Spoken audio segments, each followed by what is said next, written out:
meaning you're not going to have any impact. That dumpster's still going to get full. It's still going to be packed by everybody else. So even you doing these bold actions, even though you're trying to change things and making it so the world has never seen this type of stuff before, you're acting like it's going to have a drastic change on the world, on the globe. Now, I understand you want to be holier than thou and above the rest of us, Schumer, but you doing this is only going to be at the cost of the American economy.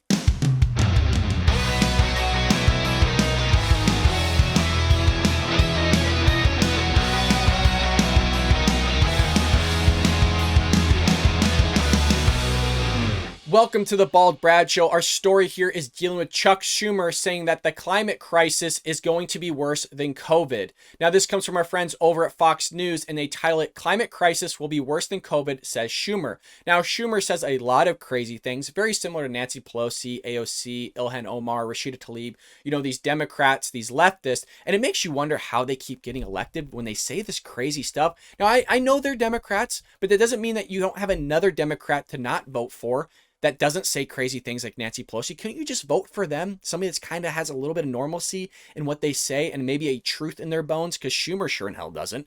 But this article starts off saying here that Senate Majority Leader Chuck Schumer, Democrat of New York, said Wednesday that climate crisis will be worse than coronavirus pandemic and that Democrats are ready to respond with big, bold action, unlike anything the U.S. and this world has ever seen before. Well, isn't that just lovely? Now, do I believe in climate change? Yes, I do. I see the climate getting warmer. And just kind of the idea of climate change, the title is a little bit silly to me because climate is always changing, always has, and always will be changing. And that's what Democrats have do, and they're really good at this, is they'll give this overarching broad title to it, like climate change, and then they'll kind of zoom in and put in their kind of ideas behind it. So when you go, yeah, I do agree with the climate changing, it always has changed, you go, whoa, are you a climate denier? Do you not think this is a crisis? Do you not think this is a big deal? Are you a bigot? And they start calling you all these names, right? Now, the question is and should be, what is the reason for this climate change and how do we fix it? Right? What are we going to give up? What are these opportunity costs that we're going to give up to trying to fix this whole thing? Now, how I give my interpretation of this is talking about the world as a dumpster. Now, I don't think the world, Earth, the planet is a dumpster or globe. It's just a simple analogy here. You have everybody contributing their trash to this dumpster, right? Well, if America goes, hey, you know what? We're going to start recycling and we're going to start limiting ourselves from putting our own waste into that dumpster. But all of you are going to continue to put your waste in that dumpster, meaning China, India, all these other countries that aren't up to our levels of our waste management are going to continue contributing to that dumpster. Meaning you're not going to have any impact. That dumpster's still going to get full. It's still going to be packed by everybody else. So even you doing these bold actions, even though you're trying to change things and making it so the world has never seen this type of stuff before, you're acting like it's going to have a drastic change on the world, on the globe. Now, I understand you want to be holier than thou and above the rest of us, Schumer, but you doing this is only going to be at the cost of the American economy. And that's the cost we need to talk about. Do we want to force ourselves into a situation here that's going to hurt us in the long run? Might it have short-term help or short-term gains? Sure, maybe. Even that could be argued.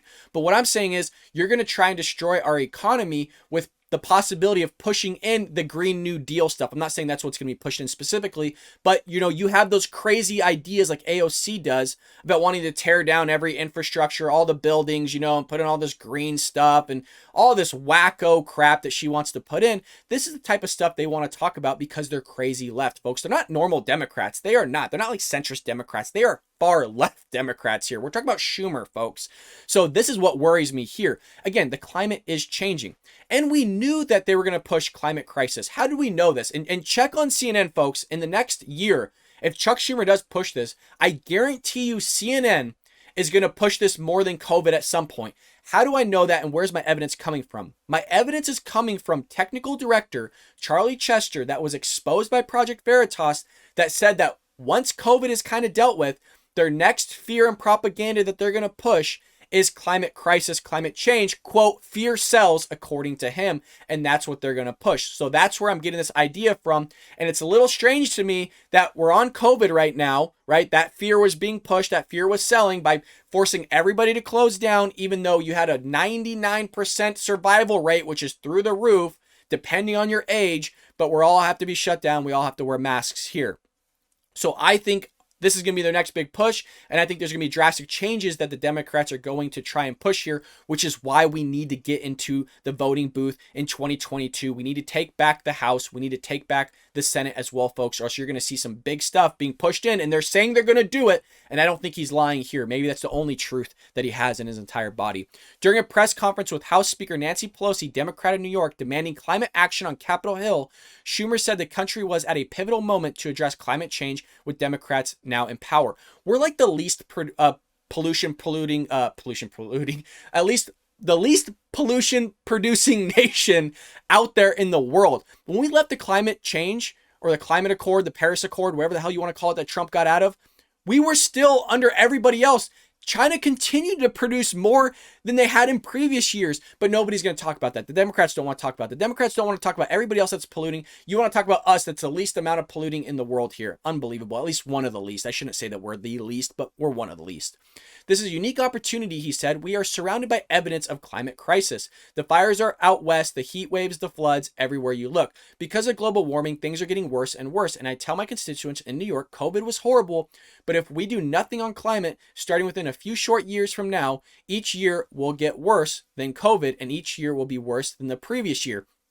So he's given the same type of rhetoric that's been going on for 40 years, 4 decades here from Democrats and climate extremists, saying that things are going to be worse. I've been hearing this my entire life, literally, and I'm sure all of you have. They've been pushing this actually since the 50s. Remember before in the newspapers and everything, they were pushing the idea that, oh, it's going to get cold, right? We're going to have another ice age. I remember that since a young age, they were pushing that. Now when Al Gore got in, oh, the ice caps are melting, the world is changing. It's all because of humans and their pollution and all these other things. So now they're pushing global warming. Then it switched to climate change. Now it's climate crisis. It's always changing. It's always adapting to a new narrative here so they could push their radical ideas on everybody else because they want to be authoritarian. They want to be tyrannical. That's what Democrats want at this moment. And you can't say they don't, folks. They're constantly trying to push things upon us, i.e. what's going on with the mask mandates. Constantly pushing things on us, i.e. vaccinations. They're demanding that Americans get vaccinations now. They're going to force Americans to get vaccinations now, and that's what they're trying to push here. Because of global warming, things are going to get worse and worse, Schumer said. We know that we can't let this moment pass us by, he continued. Quote, in fact, it's time to act. And as a majority leader, I have made it clear I will not pass an infrastructure package that does not reduce carbon pollution on a scale that with the urgency of the climate crisis that we face. Plain and simple, that's what Democrats intend to do. Schumer pointed out that the climate and environmental justice provisions in the bipartisan infrastructure deal reached in the Senate in the Democrats' $3.5 trillion budget reconciliation package. Everyone knows the crisis, he added. It's only people with their heads in the sand or some of our Republican colleagues who are in the palm of the oil, gas, and coal industry who don't realize it or don't want to realize it, which is completely false. Now, are there some Republicans that are like that? Absolutely. Are there some Democrats that are like that? Absolutely. The question isn't about if it's happening or not. It is getting warmer, right? Everybody would agree with that. We're constantly setting new records here. The question is that what do we do about it? And are we going to ruin our economy over this where everybody else is just going to continue to pollute here? You have to have everybody around the globe working in conjunction. And even then, the science is a little bit kind of sparse on how much of a change it would have in degree-wise as well as sea level. So the evidence for me is just not out there enough. Now, have I read up totally on it? Am I an expert on this? No, and I'm not going to claim to be. Now, I don't think that we should destroy our economy at all, regardless of what the evidence shows. I think we can make drastic strides towards it. I don't think the government needs to necessarily be involved on putting mandates and regulations on companies. Even before there was regulations on trying to reduce carbon emissions, there was already companies trying to do this. There was already companies trying to find cleaner avenues to stop burning carbon or emissions and things like that. So you didn't necessarily need government to do it. There is a strong case to say that government pushed this and allowed it to happen quicker because they regulated it and forced companies to do it quicker. But we already saw that implementation happening. So it would have just taken longer, maybe if it was more of a free market, where companies were allowed to do it kind of on their own will without being forced to be pushed on it. quicker and further. Maybe they can adjust for that. So I mean, there's a conversation to be had with that whole idea of government involvement, pushing regulations that made emissions better. I mean, we all remember what Los Angeles used to look like back in the 80s and 90s. It used to look terrible. The smog was terrible and stuff like that. There's a conversation to be had with that. I'm not going to do this on on this episode right now, but climate is changing, folks, whether you agree with it or not. The question for me is, how much of it is human involvement, and how much of our economy is going to suffer from the changes that we want to make, and how long will that suffer go on for, and how long will we be impacted, and then what is the rest of the globe going to do about it? That's my question, because if everybody else is going to keep throwing their trash, again, it's an analogy, into the dumpster there, you're not going to fix anything, and really you're not going to have that much of a change. You're just going to be feeling better about yourself because you got an electric vehicle rather than a gas guzzler, diesel, or whatever. So with that being said, there you have Schumer plans. The Democrats plan on pushing some big action stuff in legislation here. So folks, you need to get out in 2022 and vote, as well as 2024. So we're going to see some big problems here going with the economy, and you're already seeing it with Joe Biden.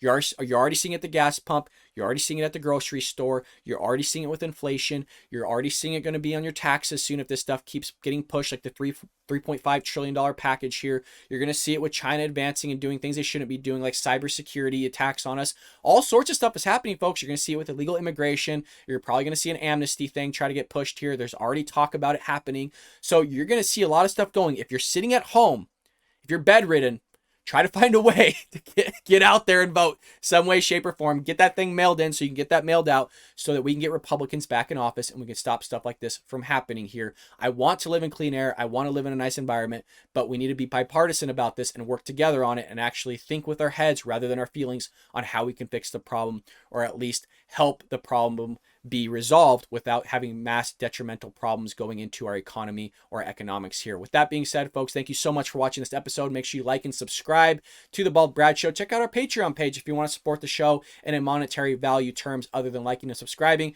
Thank you always so much for supporting the show, folks. Leave me a comment down below of what you think about climate crisis, the climate change, and your thoughts on it, and I will see you later here on the Bald Brad Show.